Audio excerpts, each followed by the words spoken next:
Hello student, I am Sonam. Welcome back to my YouTube channel. आज के इस video में हम आप सभी को बताएंगे क्लास 10 सामाजिक विज्ञान 2025 का बिल्कुल वायरल पेपर।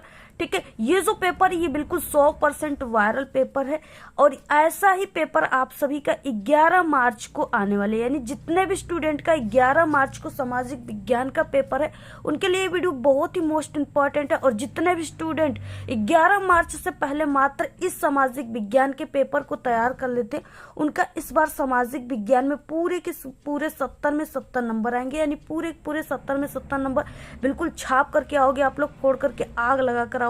ठीक है, बिल्कुल धुआं करके आओगे आप लोग 11 मार्च को। यहाँ पे ये जो पेपर कोड है ये 801 DD है, जो कि सबसे वायरल पेपर कोड है सामाजिक विज्ञान का। ठीक है, और ये सबसे ज्यादा जिलों में यही कोड का पेपर पूछा जाएगा। तो अगर आप लोग इस पेपर को तैयार कर लेते हो, ठीक है, अभी तक कुछ नहीं पढ़े सामाजिक विज्ञान में, मात्र इस पेपर को तैयार कर लोगे तो आप लोग सामाजिक विज्ञान में बिल्कुल टॉप कर जाओगे। ठीक है, यहाँ पे क्या है, सबसे पहले आपको यहाँ पे अनुक्रमांक यहाँ पे नाम लिख देना है। ये जो पेपर रहेगा आपका बोर्ड का, ये 3 घंटे 15 मिनट का पेपर रहेगा। और जितने स्टूडेंट इसको 11 मार्च से पहले यानी एग्जाम से पहले देख ले रहे हैं इस वीडियो को, इस पेपर को तैयार कर ले रहे हैं, ठीक है, वो इस पेपर को 2:30 पे ही करके बैठ जाएंगे, ये मेरी गारंटी है। ठीक है, क्योंकि वो पहले से ही पेपर को देख चुके, तैयार कर चुके। इसलिए यहाँ पे देखिए, ये जो आपका पेपर रहेगा सामाजिक विज्ञान का, ये पूर्णांक 70 का रहेगा, यानी पूरे 70 नंबर का रहेगा। ठीक है, और अगर आप लोग इसको तैयार किए तो पूरे 70 में 70 छापोगे। यहाँ पे क्या, सबसे पहले कुछ निर्देश दिए, इसको पढ़ लेना, काफी मोस्ट इंपॉर्टेंट है। सबसे पहले कि सभी प्रश्न करना अनिवार्य है। ठीक है, सभी क्वेश्चन को आपको करना है। इसके बाद 15 मिनट आपको इस प्रश्न पत्र को पढ़ने के लिए निर्धारित हो, तो आप लोग इसको एक बार जरूर पढ़ लेना। और इसके बाद क्या है, 20 अंक का ऑब्जेक्टिव क्वेश्चन, बहुविकल्पी क्वेश्चन आ रहा है, जिसका आंसर OMR सीट पे आप सभी को देना है। ठीक है, और बाकी सभी चीजें ठीक है। इसमें क्या है कि वर्णनात्मक प्रश्न दिया हुआ है, यानी खंड ब जो है 50 अंकों का है, 20 अंकों का बहुविकल्पी और आपका 50 अंकों का खंड ब। ठीक है, यानी वर्णनात्मक प्रश्न टोटल 70 नंबर का। वर्णनात्मक प्रश्न में आपको वर्णनात्मक फर्स्ट और वर्णनात्मक सेकंड देखने को मिलेगा। फर्स्ट में आपको 4 नंबर वाले क्वेश्चन रहेंगे, ठीक है, और वर्णनात्मक सेकंड जो है इसमें 6 नंबर वाला क्वेश्चन रहेगा, यानी इसका आंसर आपको 1 से 2 पेज में लिखना है। और हम आपको सभी आंसर के साथ बताने वाले, तो आप लोग इस वीडियो को देखिए, सबसे पहले लाइक कर दीजिए, चैनल पे नहीं तो चैनल को सब्सक्राइब करके बेल आइकन को जरूर प्रेस कर दीजिए, जिससे हम आपको क्लास 10th के जितने भी वायरल पेपर बताए आपके पास नोटिफिकेशन जा सके और सभी इंपॉर्टेंट ट्रिक और टिप्स की वीडियो आपको मिल सके। ठीक है, और आप लोग इस वीडियो को अपने सभी दोस्तों में जरूर शेयर करना। और यहाँ पे क्या है, इसमें आपको जो सामाजिक विज्ञान है क्लास 10th सोशल साइंस है, SST का पेपर, इसमें आपको मानचित्र कार्य भी आता है। ठीक है, और मानचित्र वाला क्वेश्चन आपके पेपर में पूरे टोटल 10 नंबर का आता है। आपको मानचित्र कैसे भरना है, भरने का ट्रिक क्या है, सभी चीजें इस वीडियो में बताएंगे। और पहले से भी वीडियो हम बना चुके हैं मानचित्र भरने का, तो अगर आपको मानचित्र नहीं आता है तो आप लोग उस वीडियो को देख लेना। ठीक है, आप लोग 100% वहां से सीख जाओगे।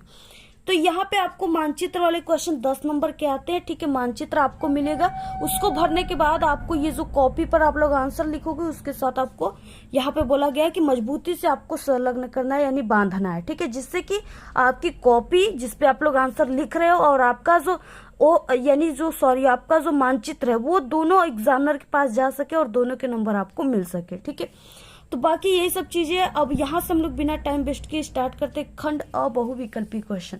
और जितने भी क्वेश्चन है सभी मोस्ट इंपॉर्टेंट क्वेश्चन है और आपके पेपर में 100% आने की चांस है सभी क्वेश्चन के, क्योंकि ये पेपर ही बिल्कुल वायरल पेपर है। ठीक है, तो सबसे पहले यहाँ से स्टार्ट करते हैं पहले क्वेश्चन से।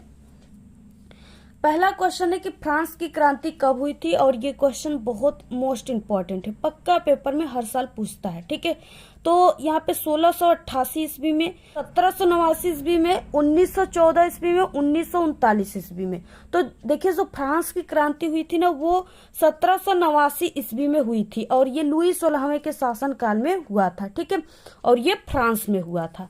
तो इस तरीके से क्या है, ऑप्शन नंबर बी राइट है। अगला क्वेश्चन है दूसरा कि भारत में शिक्षक दिवस कब मनाए जाते हैं। ठीक है, 10 दिसंबर को, 14 नवंबर को, 5 सितंबर को, 15 अगस्त को। तो यहाँ पे देखिए, ठीक है, 5 सितंबर को क्या है, शिक्षक दिवस मनाए जाते हैं। बाकी 14 नवंबर को क्या मनाए जाते हैं आप लोग कमेंट करके बताइएगा। ठीक है, अगला क्वेश्चन है तीसरा, भारत में राष्ट्रपिता कहकर किसको संबोधित किया जाता है, यानी भारत में राष्ट्रपिता किसको कहा जाता है? तो महात्मा गांधी को, या जवाहरलाल नेहरू, सुभाष चंद्र बोस, या गोपाल कृष्ण गोखले। ठीक है, तो यहाँ पे देखिए महात्मा गांधी को, ऑप्शन नंबर ए राइट है। ठीक है, महात्मा गांधी जी को यानी गांधी जी को भारत में राष्ट्रपिता कहकर पुकारा जाता है, संबोधित किया जाता है। अगला क्वेश्चन चौथा, संयुक्त राष्ट्र संघ का मुख्यालय कहाँ पर स्थित है? ठीक है, तो वो जिनेवा में, न्यूयॉर्क में, द हेग में, या इनमें से कोई नहीं? तो न्यूयॉर्क में स्थित है। ठीक है, संयुक्त राष्ट्र संघ का मुख्यालय। अगला क्वेश्चन है पांचवा, भारतीय राष्ट्रीय कांग्रेस की स्थापना कब हुई थी? बहुत ही इंपॉर्टेंट क्वेश्चन है ये, आप लोग इसको तैयार कर लो। ठीक है, तो भारतीय राष्ट्रीय कांग्रेस का जो स्थापना हुआ था वो 1885, 1904 या 1857 या 1855। ठीक है, तो वो सबसे इंपॉर्टेंट यानी 1885 ईस्वी में। बहुत इंपॉर्टेंट क्वेश्चन है। अगला क्वेश्चन छठवां, निम्नलिखित संविधान भारत में कब लागू हुआ था? यानी 15 अगस्त को, कि 14 अगस्त को, कि 10 दिसंबर को, या 26 जनवरी को? ठीक है, तो अभी थोड़ी यानी अभी ही बीता हुआ है, तो ये क्या है, 26 जनवरी को लिखित संविधान लागू हो गया था। Option number D right.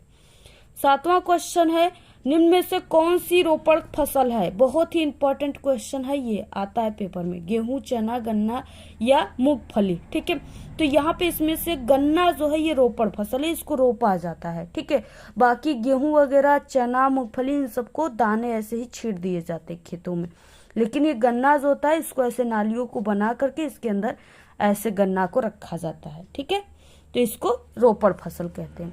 तो ऑप्शन नंबर सी राइट है। 8 नंबर का क्वेश्चन है, निम्न से कौन सा संसाधन पुनः चक्रीय है? ठीक है, लोहा है, पवन ऊर्जा है, या ज्वारी ऊर्जा है, या पशुधन है? कौन सा क्या है, पुनः चक्रीय? ठीक है, तो इसमें से कौन सा हो जाएगा, लोहा। लोहा क्या है, ये पुनः चक्रीय है, यानी लोहे को गला करके अगर जैसे कोई भी चीजें है, ठीक है, लोहे को गला करके उसका फिर से आप लोग कोई ना कोई चीजें उसको बना सकते हो। जैसे क्या हो गया, लोहे का कोई बर्तन हो गया, ठीक है, उसको गला करके आप सभी लोग उसका यानी कुछ भी, हथौड़ा हो गया, हथौड़ा बना सकते हो, या कुछ भी बना सकते हो। ठीक है, तो ये क्या है, पुनः चक्रीय, यानी फिर से उसका निर्माण किया जा सकता है। ऑप्शन नंबर ए राइट है। बहुत इंपॉर्टेंट क्वेश्चन है, कोरबा प्रसिद्ध है। कोरबा किसके लिए प्रसिद्ध है? प्राकृतिक गैस के लिए, कोयले के लिए, सौर ऊर्जा के लिए, या बॉक्साइट के लिए? ठीक है, कोरबा जो है ये कोयले के लिए प्रसिद्ध है। ऑप्शन नंबर बी राइट है। अगला क्वेश्चन देखिए 10 है, निम्न में से कौन सी रेशेदार फसल है? कपास, जूट, प्राकृतिक रेशम, या इनमें से सभी? ठीक है, रेशेदार फसल यहाँ पे पूछ रखा है, तो रेशेदार फसल कपास भी है, जूट भी है, और प्राकृतिक रेशम भी है, इनमें से सभी। ऑप्शन नंबर डी राइट है। ठीक है, 11 निम्न पड़ोसी देशों में से मानव विकास के लिहाज से किस देश की स्थिति भारत से बेहतर है?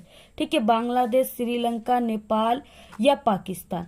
तो किस देश की जो है भारत से बेहतर है? तो वो Sri Lanka. Option number B right है। इसका क्षेत्रफल बहुत कम है, यहाँ पे बहुत कम लोग रहते हैं। ठीक है, जिसके कारण इसकी स्थिति भारत से बेहतर है। ठीक है, अगला क्वेश्चन है 12, एक वस्तु का अधिकांशतः प्राकृतिक प्रक्रिया से उत्पादन सम्मिलित है। किसमें सम्मिलित है? प्राथमिक क्षेत्रक में, द्वितीयक क्षेत्रक में, तृतीय क्षेत्रक में, या सूचना प्रौद्योगिकी में? ठीक है, तो ये प्राथमिक क्षेत्रक में है। Option number A. प्राथमिक क्षेत्रक में जो होता है प्राकृतिक यानी कृषि आता है, तो वही यहाँ पे प्राथमिक क्षेत्रक हो जाएगा। 13 है क्वेश्चन, यहाँ पे ब्रुसेल्स में कितने प्रतिशत आबादी फ्रेंच भाषा का प्रयोग करती है? ठीक है, कितने प्रतिशत करती है? तो वो 80%। ऑप्शन नंबर डी राइट है। 14 क्वेश्चन है यहाँ पे, भारत संविधान की 8वीं अनुसूची में कितनी भाषाओं का समावेश है? ठीक है, कितनी भाषाओं का है? तो वो 22 भाषाओं का। ऑप्शन नंबर बी राइट है। 15 नंबर का क्वेश्चन है, देश के पूर्व और दक्षिणी भाग की मुख्य खाद्य फसल कौन सी है? चावल, गेहूं, तिलहन, या बाजरा? ठीक है, तो वो चावल है। ऑप्शन नंबर ए राइट है।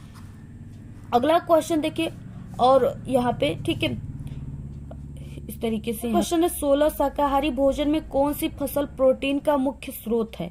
तो गेहूं, चावल, तिलहन, या दलहन? ठीक है, तो देखिए क्या है कि शाकाहारी भोजन में प्रोटीन का जो स्रोत होता है वो दलहन में होता है, यानी जितने भी प्रकार की दाल है, अरहर की, मूंग की, चने की, मटर की, ठीक है, जितने भी प्रकार की दाल होती है उसमें प्रोटीन बहुत ज्यादा मात्रा में पाए जाते हैं। तो इसलिए यानी जो शाकाहारी लोग होते हैं उनको ज्यादा से ज्यादा दाल खाना चाहिए। जैसे जो शाकाहारी है वो मांस वोस नहीं खाता है, ठीक है, अंडे वगैरह, तो उसको प्रोटीन जो है, प्रोटीन अगर उसको चाहिए यानी प्रोटीन की उसके शरीर में कमी है तो उसको ज्यादा से ज्यादा दालों की सेवन करनी चाहिए।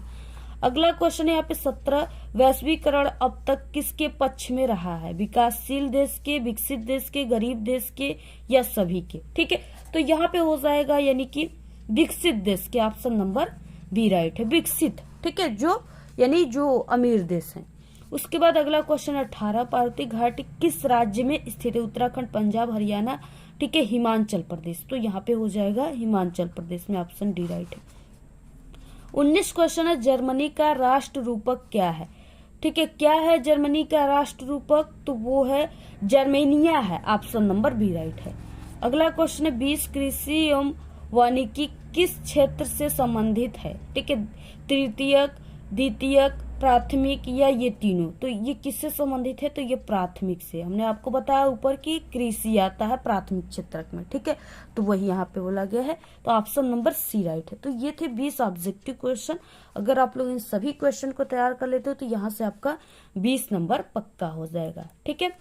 अब देखिए 50 नंबर का वर्णनात्मक प्रश्न शुरू होता है। इसमें वर्णनात्मक सेकेंड और फर्स्ट दोनों है, ठीक है। यहाँ शुरू होता है खंड ब वर्णनात्मक फर्स्ट से। निम्नलिखित प्रश्नों के उत्तर आपको लगभग 80 शब्दों में देना है, ठीक है। 80 शब्दों का मतलब कि आपको एक पेज में टोटल देना है, 1 से 1.5 पेज हो जाना चाहिए, इससे कम नहीं होनी चाहिए, ठीक है। और ये 4 नंबर का, यानी जैसा क्वेश्चन हो। अगर पूछ रखा है कि हाँ कि जैसे कोई आंदोलन है, जैसे हो गया कि महात्मा गांधी कौन से आंदोलन चलाए थे, कितने आंदोलन थे, तो असहयोग आंदोलन किसने चलाया था और महात्मा गांधी ने कितने आंदोलन चलाए थे? तो असहयोग आंदोलन गांधी जी ने चलाया था और कितने चलाए थे? तो 3 चलाए थे। तो अगर ऐसा क्वेश्चन आ गया तो इसमें ज्यादा बढ़ा चढ़ा तो लिखना नहीं है, इसको आप लोग आधे पेज में ही लिख लोगे, ठीक है, यानी जैसे क्वेश्चन रहे। बाकी अगर लिखने वाला क्वेश्चन आ रहा है तो उसको आपको 1 से 1.5 पेज में लिखना है, ठीक है। और ये 4 नंबर के क्वेश्चन है। अब देखिए स्टार्ट करते हैं पहले क्वेश्चन से। पहला क्वेश्चन है, वैश्वीकरण ने किस प्रकार राष्ट्रीय कंपनियों को बहुराष्ट्रीय कंपनियों यानी MNC के रूप में उभरने योग्य बनाया है? ठीक है, ये बहुत इंपॉर्टेंट क्वेश्चन है, इसको आप लोग तैयार कर लीजिएगा। हमने इसको इम्पोर्टेंट, ठीक है, सोशल साइंस के क्वेश्चन में बताया, इसका पूरा आंसर लिखित आप लोग उस वीडियो को देख लीजिएगा। इस वीडियो के लास्ट में हम प्लेलिस्ट लगा देंगे। अथवा क्वेश्चन देखिए, दोनों में से किसी एक को करना है। प्रौद्योगिकी ने वैश्वीकरण की प्रक्रिया को किस प्रकार उत्प्रेरित किया है? ठीक है, उदाहरणों सहित आपको स्पष्ट करना, बहुत इंपॉर्टेंट है, दोनों में से किसी एक को करना है। दूसरा है, व्यक्ति की गरिमा की अभिवृद्धि के संदर्भ में लोकतांत्रिक व्यवस्था का मूल्यांकन हम किस प्रकार कर सकते हैं? स्पष्ट करना है, ठीक है, 4 नंबर का है। अथवा दिया है यहाँ पे लोकतांत्रिक व्यवस्था, यानी ये लोकतांत्रिक वाला आपके पेपर में पक्का आएगा, इंपॉर्टेंट है। लोकतांत्रिक व्यवस्था राजनीतिक समानता पर आधारित होती है, उदाहरणों सहित आपको इस कथन की पुष्टि करना है, ठीक है। अगला क्वेश्चन तीसरा, भारत में सौर ऊर्जा भविष्य उज्जवल क्यों है? यानी भारत में सौर ऊर्जा का भविष्य उज्जवल क्यों है? कोई 3 कारण आप सभी को देना है, ठीक है। इसके बाद अथवा यहाँ पे अभ्रक की उपयोगिता बताइए, भारत में इसके 2 उत्पादक राज्यों के नाम बताइए, ठीक है। आपको किसी एक को करना है, इसमें से 4 नंबर का है। अगला क्वेश्चन है, विदेशी व्यापार को अनुकूल बनाने के कोई 3 सुझाव आपको देना है। अथवा आर्थिक गतिविधियां रोजगार की परिस्थितियों के आधार पे कैसे वर्गीकृत की जा सकती है, ठीक है, या की जाती है। इस तरीके से दिया क्वेश्चन, सभी क्वेश्चन के आंसर आपको तैयार करना। आप लोग पूरा स्क्रीनशॉट ले लीजिए इसको। और बाकी इसके अलावा आप सभी लोग, ठीक है, फ्रांस की क्रांति कब हुई थी, उसका कारण क्या था, मुख्य कारण क्या था, ये वाला क्वेश्चन भी आप लोग तैयार कर लो। आर्थिक महामंदी क्या है, आर्थिक महामंदी का कारण क्या है, इसको भी तैयार कर लो। वर्णनात्मक सेकेंड दिया है और ये 6 नंबर का आपके पेपर में आएगा। निम्नलिखित प्रश्नों के उत्तर आपको लगभग यानी 150 शब्दों में लिखना है। 150 का मतलब आपको 2 से 2.5 पेज में लिखना है, ठीक है। 5वां क्वेश्चन, असहयोग आंदोलन किसने चलाया था? इसके किन्हीं 3 कारणों के उल्लेख करना है। देखिए ऐसा क्वेश्चन आपको आ गया तो इसको ज्यादा नहीं लिखना है, इसका आपको सिर्फ इसको तो आप लोग 1-2 लाइन में लिख दोगे, बाकी इसको आपको हेडिंग डाल कर लिखना है, ठीक है। तो असहयोग आंदोलन गांधी जी ने चलाया था और 3 कारण आपको लिख देना है। तो इसका भी वीडियो हमारे चैनल पे इम्पोर्टेंट क्वेश्चन है, आपको इम्पोर्टेंट, ठीक है, सोशल साइंस के क्वेश्चन के प्लेलिस्ट आपको देख लेना है, हमारे चैनल पे है, वहां से आपको आंसर मिल जाएगा। अथवा सविनय अवज्ञा आंदोलन कब चलाया गया था, इसके प्रमुख 3 कारणों का उल्लेखन। आपको देखिए, गांधी जी ने 3 आंदोलन चलाए थे, मुख्य रूप से असहयोग आंदोलन, सविनय अवज्ञा आंदोलन और भारत छोड़ो आंदोलन। आप लोग बिल्कुल कान खोल के सुन लो, और बहुत ही इंपॉर्टेंट है, आप लोग इन तीनों आंदोलन को कब चलाया गया था, किसने चलाया था, इसके कारण क्या थे, ठीक है, क्यों स्थगित किए गए, ये आप लोग इम्पोर्टेंट क्वेश्चन है। ये सभी टॉपिक इसको आप लोग एक बार जरूर तैयार करके एग्जाम जाना। इससे रिलेटेड क्वेश्चन पेपर में 100% हर साल पूछा जाता है। अगला क्वेश्चन है, देखिए, लोकतांत्रिक व्यवस्था के तीसरे स्तर को अधिक शक्तिशाली, ठीक है, बनाने के लिए भारत सरकार के द्वारा 1992 में उठाए गए कदमों की व्यवस्था जो है व्याख्या कीजिए, ठीक है, 6 नंबर का क्वेश्चन। अथवा आधुनिक भारत में जाति और जाति व्यवस्था में आए बदलाव का वर्णन करना है आपको। 7 नंबर का क्वेश्चन है, किसी अर्थव्यवस्था में कृषि का क्या महत्व है, समझाना है, बहुत इंपॉर्टेंट है। अथवा प्राकृतिक तथा मानविक संसाधनों में अंतर आपको बताना है, ठीक है, यानी जो प्राकृतिक के द्वारा बनाए गए हैं और जो मानव के द्वारा बनाए गए हैं उसमें आपको अंतर करना है। 8वां क्वेश्चन है, तृतीयक क्षेत्रक अन्य क्षेत्रकों से क्यों भिन्न है, कैसे भिन्न है, आपको व्याख्या करना है। अथवा राष्ट्रीय आय तथा प्रति व्यक्ति आय में भेद कीजिए, विभिन्न देशों की तुलना करने के लिए इनमें से कौन सा बेहतर है, ठीक है, तो आपको इनमें से यानी 1 2 3 यानी यहाँ पे 5 से 4 क्वेश्चन दिए हैं, ठीक है, 4 क्वेश्चन और इसका 8 क्वेश्चन यहाँ पे दिया है, सिर्फ इसमें से 4 क्वेश्चन आपको करना है, ऐसे समझिए आप लोग। अब देखिए, यहाँ से स्टार्ट होता है मानचित्र संबंधित प्रश्न, और जितने भी प्रश्न है बहुत इंपॉर्टेंट क्वेश्चन है ये। इसमें आपको क्या है कि 9 का ए और 9 का बी दिया हुआ है, ठीक, मानचित्र संबंधित प्रश्न आ गया, बहुत ही इंपॉर्टेंट है। 9 का ए और 9 का बी दिया रहेगा, 5 नंबर का ए, 5 नंबर का बी, टोटल 10 नंबर। निम्नलिखित स्थानों को भारत के मानचित्र में चिन्ह के द्वारा आप सभी को दर्शाना है, सही नाम तथा सही स्थान के लिए, ठीक है, आप सभी को क्या आधा प्लस आधा अंक मिलेंगे। अगर आप लोग सिर्फ नाम लिख दिए तो आधा नंबर सिर्फ मिलेगा, अगर आप लोग मानचित्र में भी दिखा दिए कि हाँ ये जगह यहाँ पे है तो फिर से आधा नंबर, 1 नंबर टोटल। देखिए, वो स्थान जहां पर 1927 में कांग्रेस ने अपना अधिवेशन किया था, ठीक है, तो कहाँ पे अधिवेशन किया था, तो वो मद्रास में किया था, ठीक है, तो आप सभी को यहाँ पे मद्रास हम बता देते हैं आंसर। और बाकी आपको मानचित्र कैसे भरना है इस पे तो हमारे चैनल पे वीडियो भी बन चुका है, ठीक है, आप लोग यूट्यूब पर सर्च करो मानचित्र भरने की ट्रिक, अपना विद्यालय हमारे चैनल का नाम, तो आ जाएगा यूट्यूब पर, वहां से आप लोग वीडियो देख लीजिएगा, आपको देखते ही वीडियो समझ में आ जाएगा, ठीक है, मानचित्र भरना आप लोग बिल्कुल समझ जाओगे, कभी नहीं भूलोगे। वह स्थान जहां महात्मा गांधी ने अपना सविनय अवज्ञा आंदोलन स्टार्ट किया था यानी चलाया था, ठीक है, तो वो डांडी में चलाया था। डांडी जो है ये गुजरात अहमदाबाद साइड में है, उसके बाद गुजरात में है, ठीक है। वो स्थान जहां पर कांग्रेस ने अपना कांग्रेस अधिवेशन 1929 में किया था, लाहौर में किया था, और लाहौर कहाँ पे है, पाकिस्तान में है, ठीक है। और हमने ये मानचित्र में बताया है, ये पूरा हमने बताया है, मद्रास, डांडी, लाहौर सबको भरने बताया है, ठीक है। और उसके बाद अगला क्वेश्चन है यहाँ पे, वह स्थान जहाँ नील की खेती वाले किसानों ने सत्याग्रह किया था, तो ये चंपारण में किए थे, ठीक है, चंपारण। और चंपारण कहाँ है, बिहार है, बिहार उत्तर प्रदेश जो है उसी के सटा हुआ है, ठीक है, वो ये भी हमने बताया है। वो स्थान जहाँ जलियांवाला बाग हत्याकांड हुआ था, तो ये अमृतसर में हुआ था, ठीक है, इसको भी हमने भरने आपको बताया। अमृतसर जो है ये पंजाब में है, तो इस तरीके से हो गया। उसके बाद देखिए, ये तो 5 नंबर का था, 5 नंबर का और क्वेश्चन आता है बी, निम्नलिखित को आपको क्या करना है, भारत के दिए गए मानचित्र में दर्शाना है। टिहरी बांध, आपको ये जो चिन्ह है ना, इस चिन्ह के माध्यम से मानचित्र में दर्शाना है, ठीक है, टिहरी बांध चिन्ह के द्वारा नाम सहित आपको दर्शाना है। तो जो टिहरी बांध है ये भागीरथी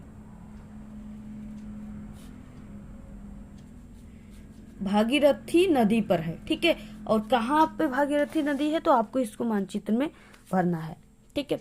अगर आप लोग कमेंट करोगे तो हम इस पूरे पेपर के एक बार आंसर के साथ इसको बना देंगे, लेकिन वीडियो पे 1000 लाइक आनी चाहिए डियर, क्योंकि बहुत ज्यादा, ठीक है, स्ट्रगल से एक वीडियो बनते हैं, और आप लोग हो कि वीडियो देख करके लाइक भी नहीं करते हो और आप लोग शेयर भी नहीं करते हो। अगर आप लोग इसको शेयर करते हो अपने दोस्तों को व्हाट्सएप ग्रुप पे, टेलीग्राम ग्रुप पे, तो 1000 लाइक इस पे आ जाएगी, तो हम आपको पूरे इसके आंसर के साथ वीडियो देंगे, ठीक है। उसके बाद देखिए, अभ्रक उत्पादन का एक क्षेत्र आपको ये जो चिन्ह है इसके द्वारा दर्शाना है, ठीक है। तो ये हजारीबाग, ठीक है।